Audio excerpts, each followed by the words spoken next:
Épître de Paul aux Corinthiens, chapitre 14. Recherchez la charité. Aspirez aussi aux dons spirituels, mais surtout à celui de prophétie. En effet, celui qui parle en langue ne parle pas aux hommes, mais à Dieu, car personne ne le comprend, et c'est en esprit qu'il dit des mystères. Celui qui prophétise, au contraire, parle aux hommes, et les édifie, les exhorte, les console. Celui qui parle en langue s'édifie lui-même. Celui qui prophétise édifie l'Église. Je désire que vous parliez tous en langue, mais encore plus que vous prophétisiez. Celui qui prophétise est plus grand que celui qui parle en langue, à moins que ce dernier n'interprète pour que l'Église en reçoive de l'édification. Et maintenant, frères, de quelle utilité vous serais-je si je venais à vous parlant en langue, et si je ne vous parlais pas par révélation ou par connaissance, ou par prophétie, ou par doctrine? Si les objets inanimés, qui rendent un son comme une flûte ou une harpe, ne rendent pas des sons distincts, comment reconnaîtra-t-on ce qui est joué sur la flûte ou sur la harpe? Et si la trompette rend un son confus, qui se préparera au combat? De même vous, si par la langue, vous ne donnez pas une parole distincte, comment saura-t-on ce que vous dites? Car vous parlerez en l'air. Quelque nombreuses que puissent être dans le monde les diverses langues, il n'en est aucune qui ne soit une langue intelligible. Si donc je ne connais pas le sens de la langue, je serai un barbare pour celui qui parle, et celui qui parle sera un barbare pour moi. De même vous, puisque vous aspirez aux dons spirituels, que ce soit pour l'édification de l'Église, que vous cherchiez à en posséder abondamment. C'est pourquoi que celui qui parle en langue prie pour avoir le don d'interpréter. Car si je prie en langue, mon esprit est en prière, mais mon intelligence demeure stérile. Que faire donc? Je prierai par l'esprit, mais je prierai aussi avec l'intelligence.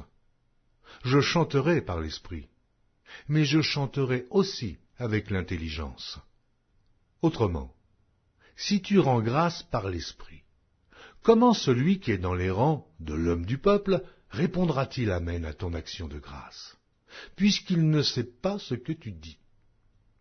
Tu rends, il est vrai, d'excellentes actions de grâce, mais l'autre n'est pas édifié. Je rends grâce à Dieu de ce que je parle en langue plus que vous tous. Mais, dans l'Église, j'aime mieux dire 5 paroles avec mon intelligence afin d'instruire aussi les autres que 10 000 paroles en langue. Frères, ne soyez pas des enfants sous le rapport du jugement, mais pour la malice, soyez enfants, et, à l'égard du jugement, soyez des hommes faits. Il est écrit dans la loi, c'est par des hommes d'une autre langue, et par des lèvres d'étrangers que je parlerai à ce peuple. Ils ne m'écouteront pas même ainsi, dit le Seigneur. Par conséquent, les langues sont un signe, non pour les croyants, mais pour les non-croyants. La prophétie, au contraire, est un signe, non pour les non-croyants, mais pour les croyants. Si donc dans une assemblée de l'Église entière, tous parlent en langue, et qu'il survienne des hommes du peuple ou des non-croyants, ne diront-ils pas que vous êtes fous? Mais si tous prophétisent, et qu'il survienne quelque non-croyant ou un homme du peuple, il est convaincu par tous, il est jugé par tous.